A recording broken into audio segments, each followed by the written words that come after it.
Hey, really nice to have a chance to be here with you all. Welcome to December 2020. We're deep in the future. This is all science fiction territory. No one's ever been here before, and here we are. Terrifying. It's cutting edge. We're always on the cutting edge of the future now. Really nice to have a chance to just sort of get together, share ideas, decompress a little bit, change the contrast on my screen, improve the lighting. So why don't we take a little bit of time to change the contrast in our mind, improve the lighting in our mind, just check what's going on internally, and figure out what's that internal setting, and can we make our internal lighting, so to speak, a bit better. So I'll guide some analogy with our meditation. All right, so we begin as usual just by finding a comfortable position. There may be some tension in our body we can release a little bit. Take a deep breath in and out.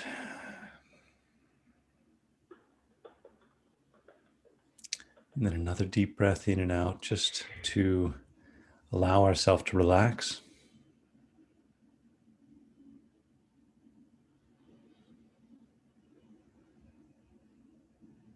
And then another deep breath, just inviting ourselves to think, what is important right now?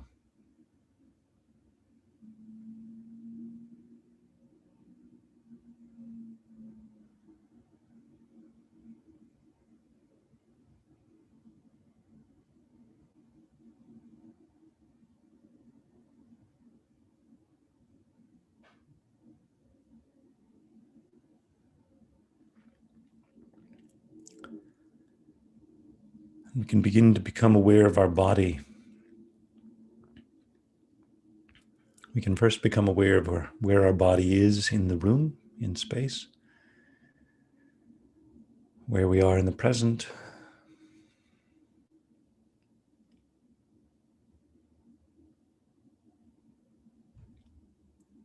And then thinking of our body as a space of its own. We think, what's happening inside the space of our body?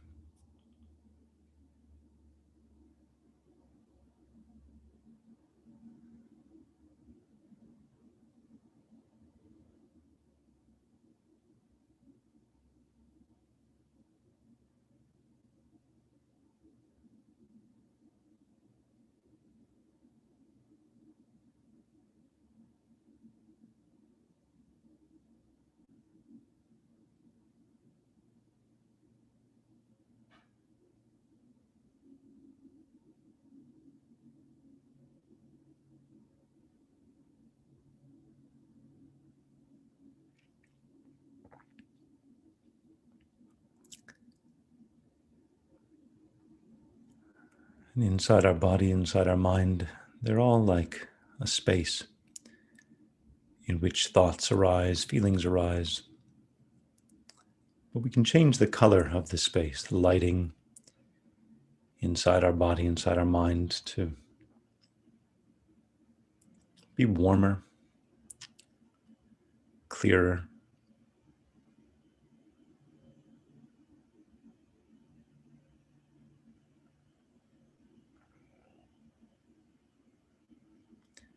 We invite a feeling of kindness to ourselves, curiosity and kindness, feeling inside. What is happening inside? And can we invite a spirit of curiosity and kindness?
And we can ask ourselves, what is the best result that we could hope for coming from this brief time we have together? What kinds of good results could we hope for ourselves and others?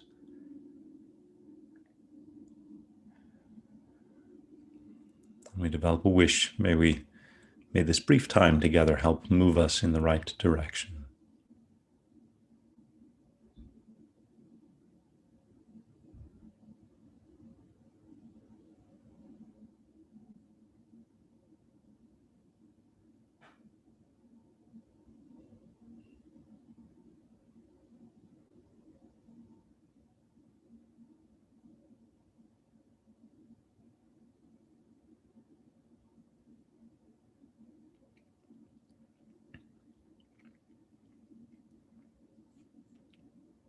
And then we can open our eyes and rise from our meditation.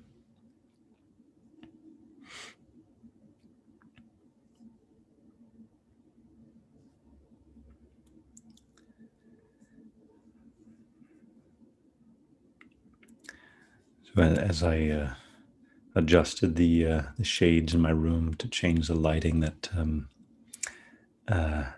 prompted me to think about this analogy and just play with this a little bit.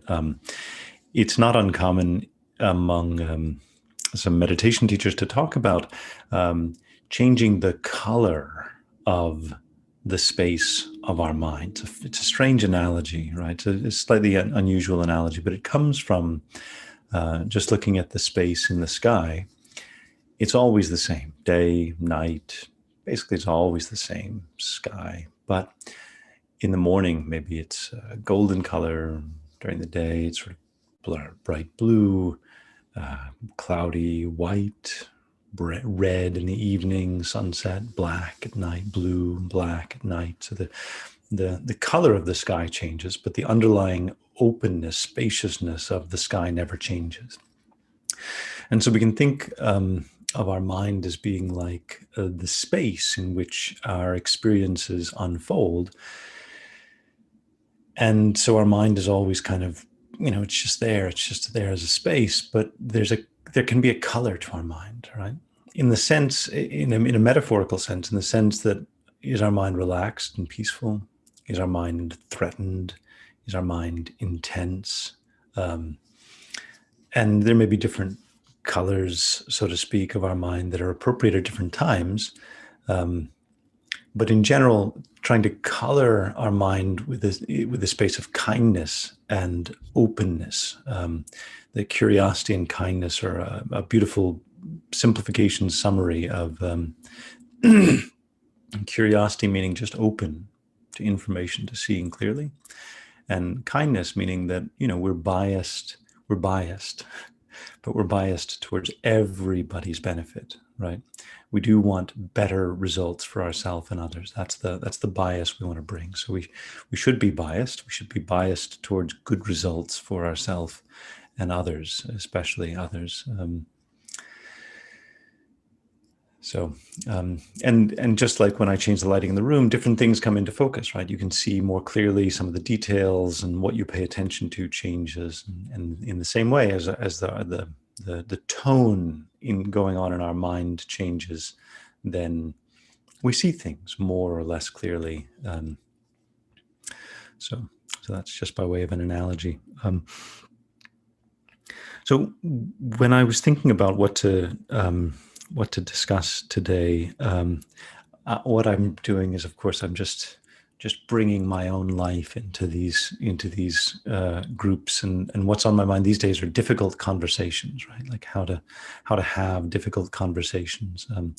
I've got a few I've had recently, a few more coming up, and I've been reading about that topic of having difficult conversations.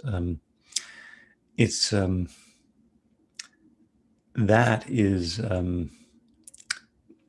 maybe you could say that's the masterwork, right? That's the capstone project. If you can really have a difficult conversation, then I don't know, maybe you've arrived, or your ability to have those difficult conversations is really critically important because it involves really the meeting of two minds, in a difficult space, and so when I say difficult conversations, well, you all know intuitively what I'm talking about, but normally where there's some emotional charge, right? Where like there's some fear involved, or we've got to give bad news. Normally there's some bad news involved, and so there's some fear involved for whatever reason. We're receiving, or we have to discuss something where we don't know the answers, and that's a situation that I find myself in a lot, where I don't know the answers. And more, we all find ourselves in the situation where we don't know all the answers because, of course, it's December 5th, 2020, and we're living in the future, and nobody's ever been here before, and the whole world is new, and nobody's ever been in your situation before. Now, there are similarities and parallels, but there's a lot of uncertainty. And where there's uncertainty, there's fear. So I've had a conversation in my mind that I've been rehearsing for about a year and a half, and it never goes well. And so I've never had the conversation. And that is, dissatisfying for me, right?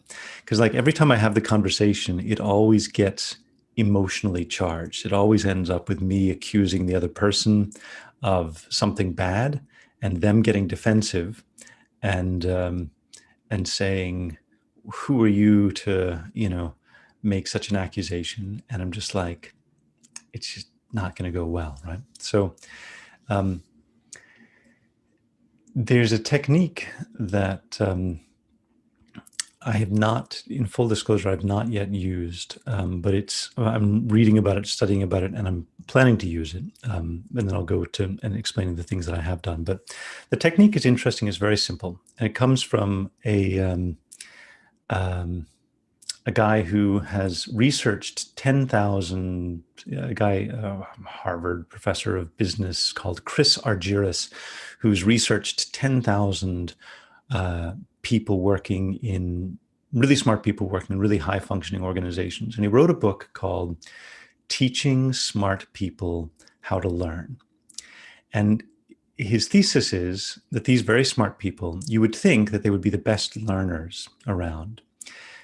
And he works with management consultants who are in like top management companies coming from top schools, and they've excelled through school all of the time. And you would think that they would be amazingly good at learning, right? Because they're very smart people. The book is called Teaching Smart People How to Learn, because what he found is that shockingly, they were almost the higher they were and the more accomplished they were, the more difficult it was for them to learn.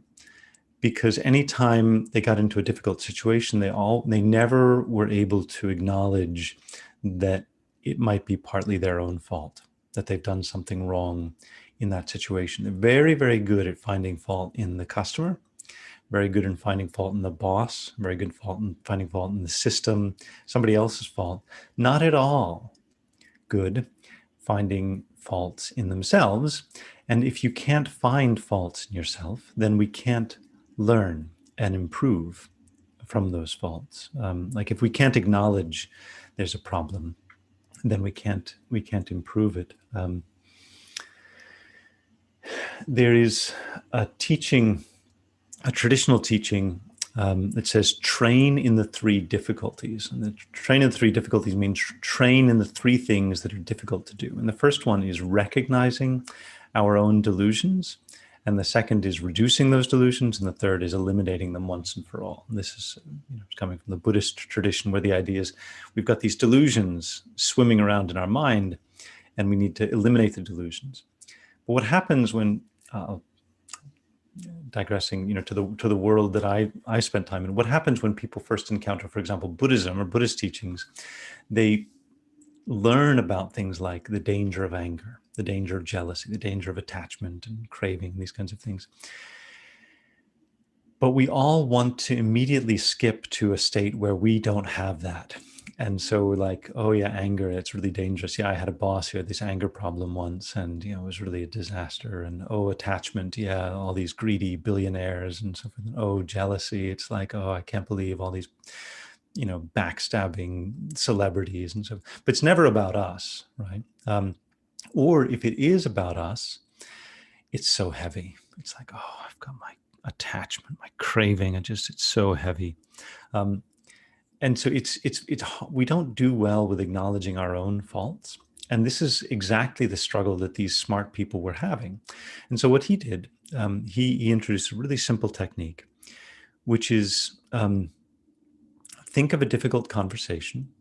Take one piece of paper, one piece of paper. On the right-hand side, think back to a difficult conversation you had, or imagine a difficult conversation you're going to have, and write out very, very, very briefly the essential points. I said this, he said that, I said the way you're doing this is going to mess everything up. And he said, what do you know about this stuff? And I said, well, I've been, thinking about this and learning and practicing this for many years, et cetera, et cetera. So you write out this difficult conversation on the right-hand side, the actual words that are spoken.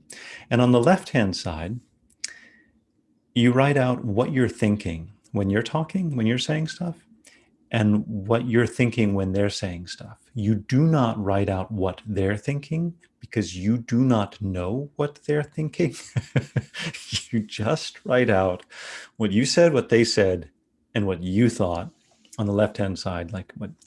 And I'll send you all some pictures to illustrate this. It's a. And I came unequipped with slides. I'm just having to talk through it. But you write all that out and you make your own thoughts explicit. And so, for example, if I say, we need to stop doing this practice because it's really problematic. Well, what am I thinking when I say that? I'm saying, what am I actually thinking? I'm thinking, I'm scared that I'm going to be guilty, that I'm going to be involved in doing something that's problematic in the future. And when they say, oh, who are you to make such suggestions? Then what am I thinking? I'm thinking, oh, they're such a jerk. They're so arrogant, and like you write out what you're actually thinking as the conversation's unfolding. And then there's a few options from there.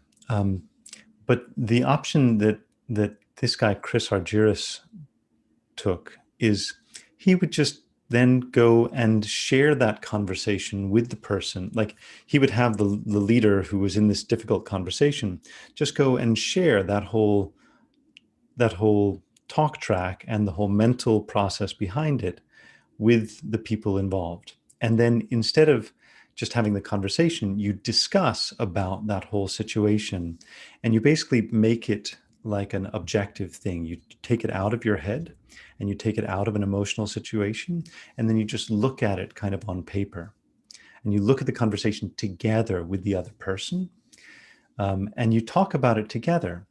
And there's a book there's another book that was based on these techniques that was called Discussing the Undiscussable.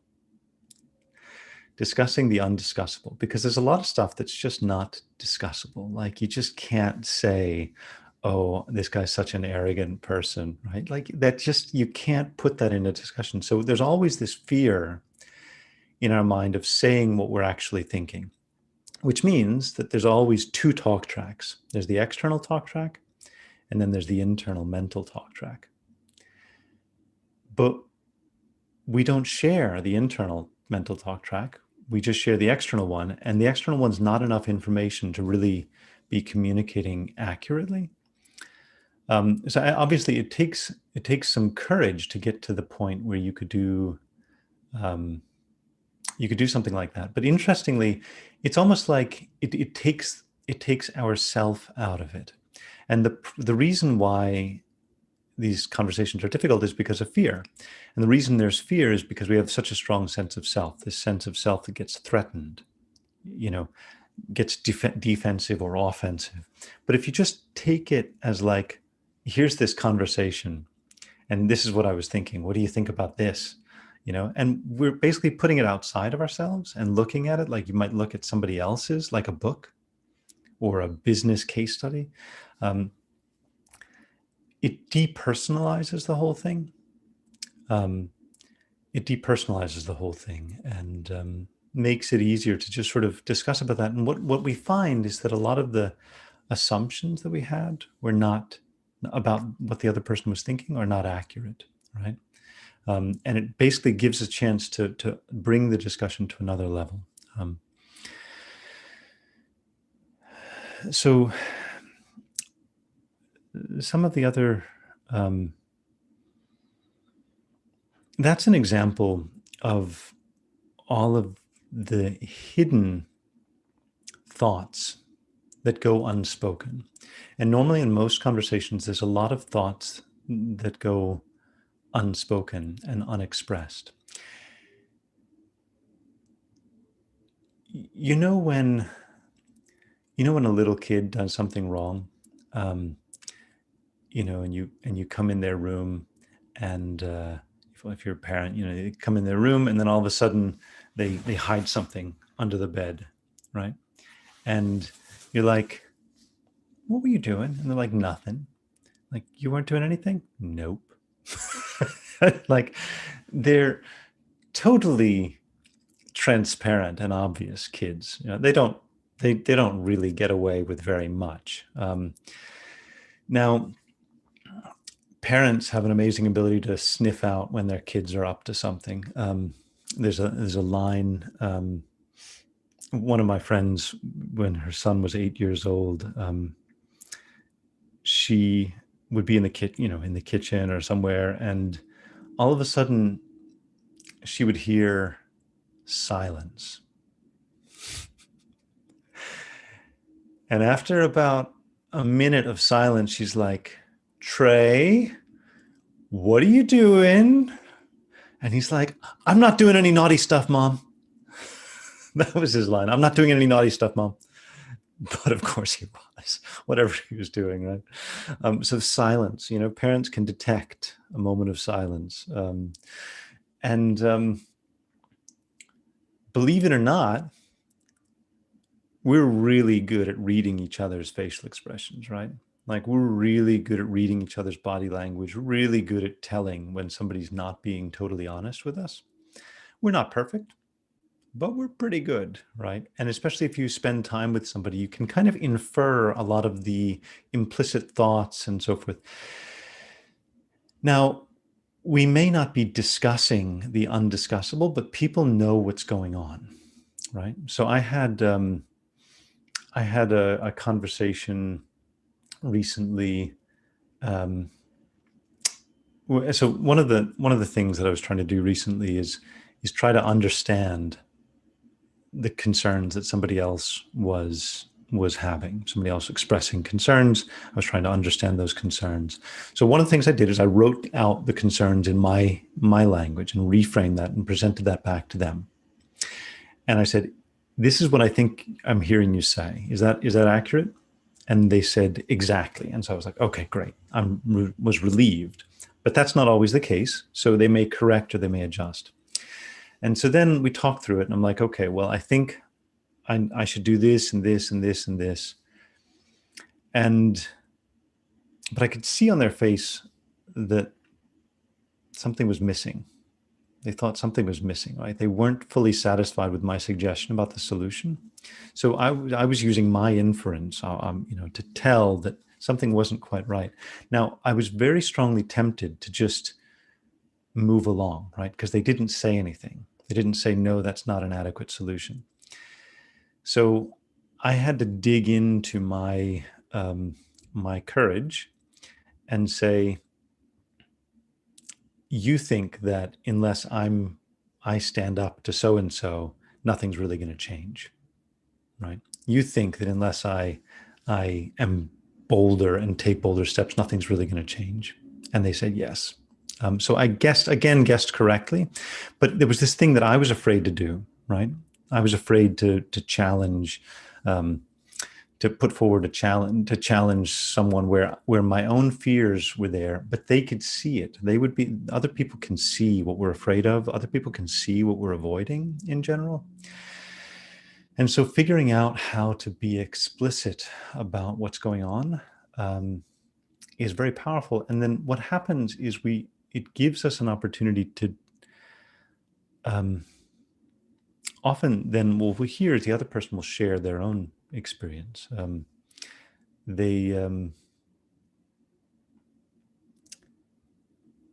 remember reading some study recently about a robot, an artificial intelligence thing, where they had a robot that was asking people, okay, tell me about the most embarrassing situation in your life. I think it was a psychology study or something like that. And people were like hedging and not really explaining and so forth. But then they had the robot to change the talk track, and it said, oh, I'm a robot. I probably am not going to understand fully what you're saying. I tend to make a lot of mistakes, but let me just try this one. And the robot, even though it was just a robot, came forward and said, I make mistakes. But then the robot invited them to tell me about something that was really embarrassing in your life, the most embarrassing situation in your life. And people were overwhelmingly forthcoming at that point. Even when a robot expresses some vulnerability, it opens people up. So when we as human beings express some vulnerability, it helps other people to open up even more, right? It's where we acknowledge our own, fears or what's difficult for us, then we can have a much more open and honest conversation with others. So I've been a little bit vague, I think, but I need to.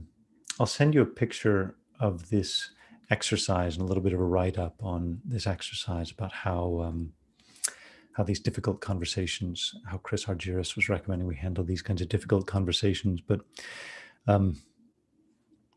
maybe I'd just invite any of you, if you have questions or suggestions or thoughts on what's helped you to navigate difficult conversations.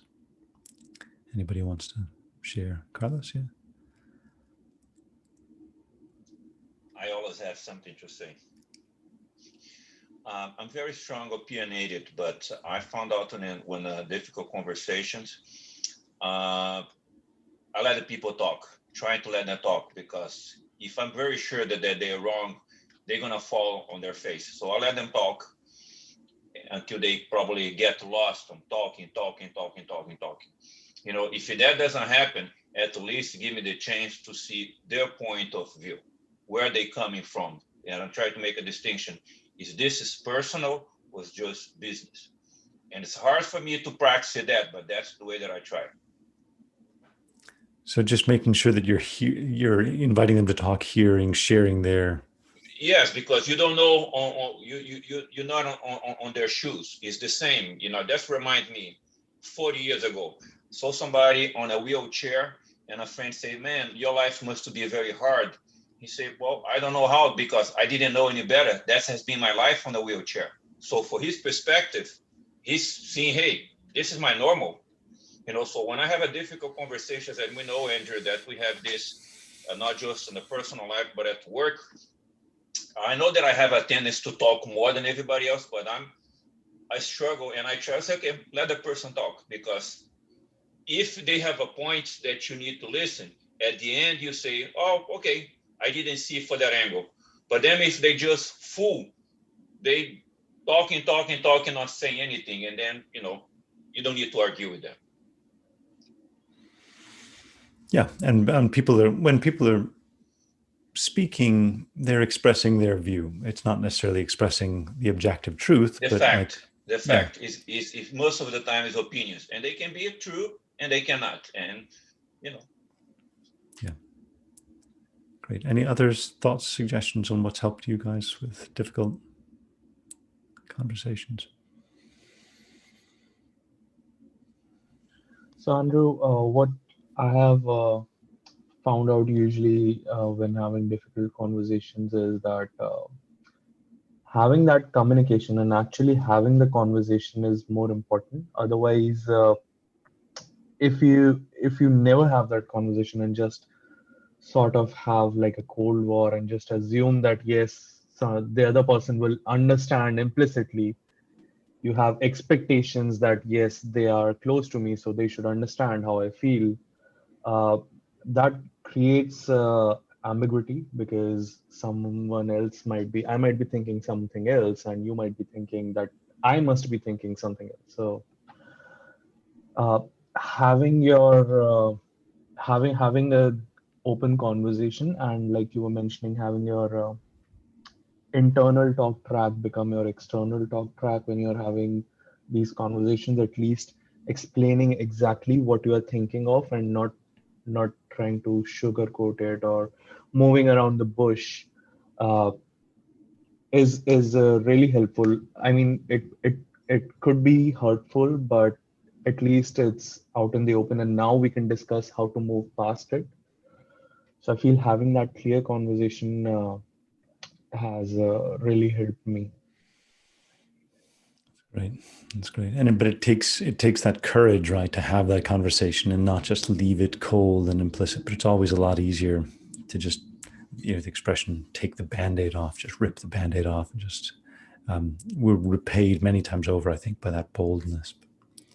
So I have a suggestion. I think one of the things that's helped me in the past or over time through experience, is to realize any anticipation about the outcome of those type of conversations. Usually, if you're coming from a well-centered place, you should remind yourself any ideas about it being negative generally are going to come from that other person. And if that's the case, sometimes you have to also realize how much ownership you have of that. That's often depending on maybe what wavelength that person's on emotionally in life, whatever that might mean. And so what I had found through my life is I had a tendency to be a very direct person often. And I think some of that directness would also be taken very seriously from some people, even when it was sometimes just objective and open for conversation. So I think what you're talking about is a really good idea. And from my studies, where I think the direction to go is the Socratic method. You should really pose a question. And I think the question, if that's the topic, or there's a topic really close to this detailed issue, I think it's easier to pose a question and say, hey, what do you think about X? Versus being aggressive or being very direct. I think it gives you the advantage to be sensitive to that person and who they are, where they are, that type of thing. So that's my advice. Makes sense.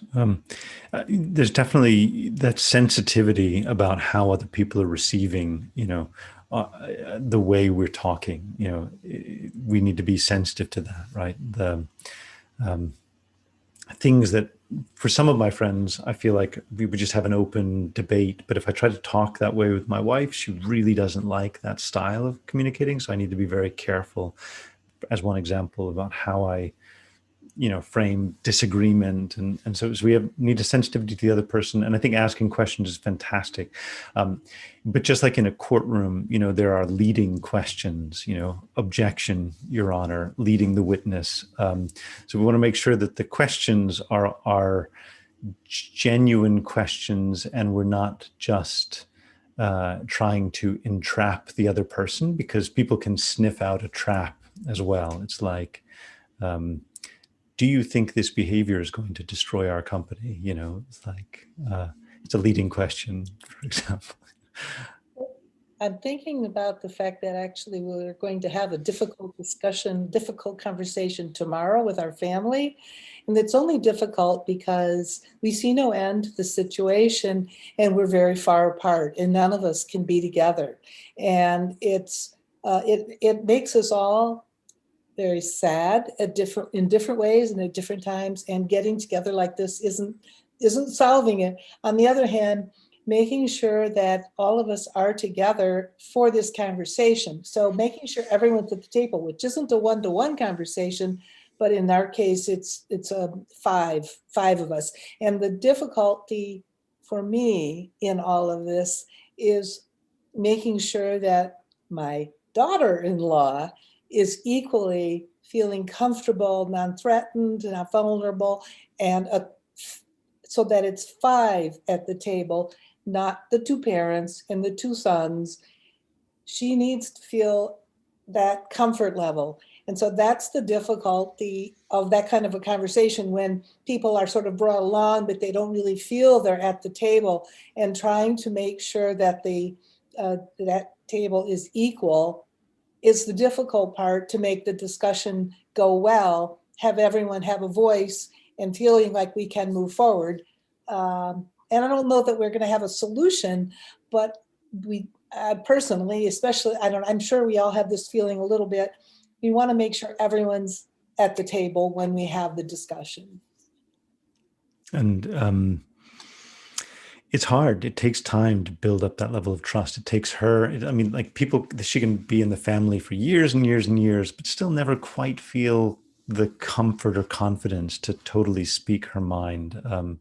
And so it can be tricky to build that level of trust and for her to build that confidence. So we don't have perfect power. One of the key things we're trying to do, and just as a ground rule, is that everyone needs to be on their own device or computer or whatever you choose.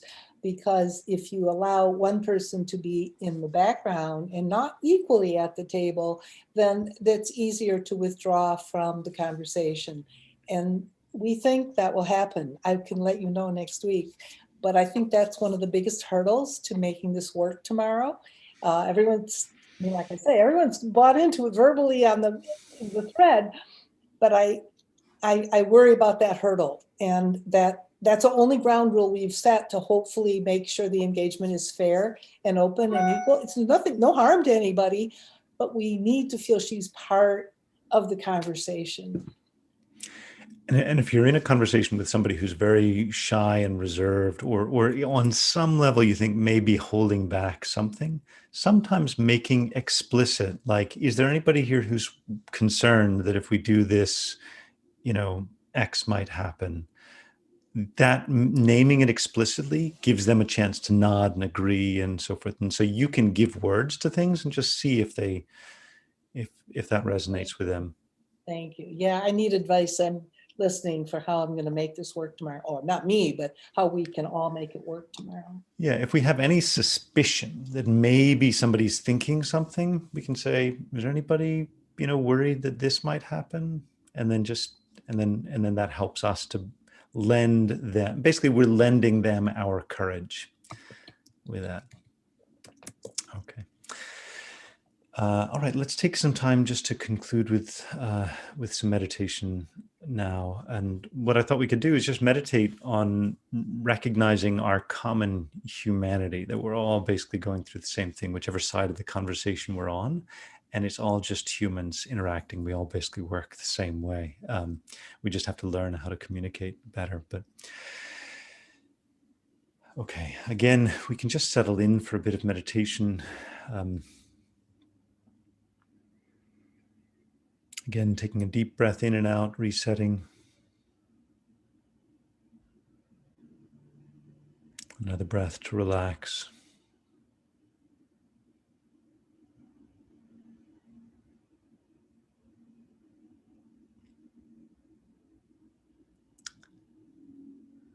We've all been in situations where we were intimidated. We've all been in situations where we were intimidating others, perhaps unintentionally. We've all been in situations where we're clear. We've all been in situations where we're confused.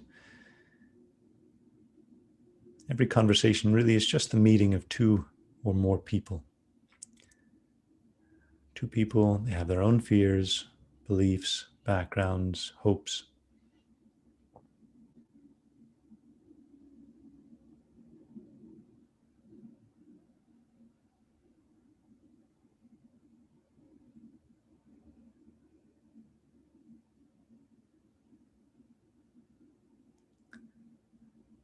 So we can think, when I engage with others, may I have the strength to be clear and warm and inviting and help us all communicate more honestly, more clearly.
We're learning to become aware of our own inner feelings, experiences, give words to these. When we're having a conversation, we're combining our own,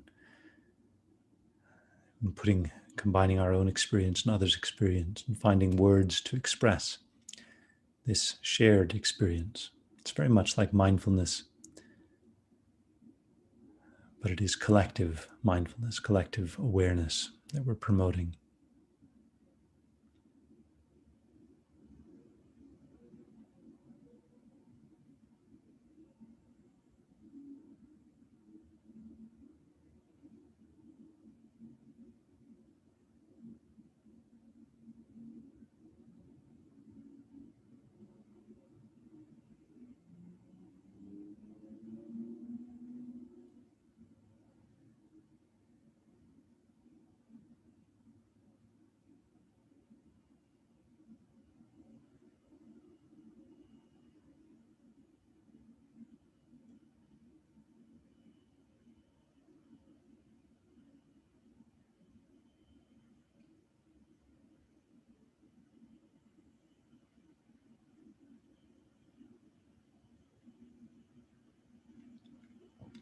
Develop the intention to be bold, clear, kind, skillful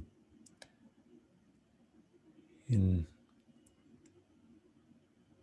connecting with others and becoming mindful of our shared experience, explicit about our shared experience.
And we can think even through this short period of time here, our mind has changed. We've developed new thoughts and experiences, and we think, how could the changes and the actions we've taken in this short time, how could these unfold in ways that bring greater benefit for myself and others?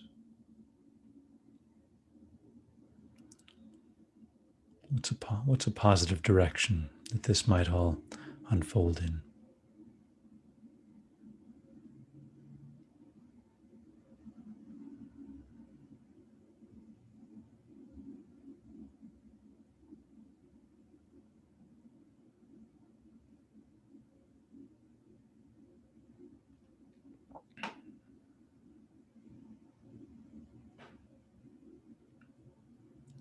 And we can open our eyes and arise from this meditation.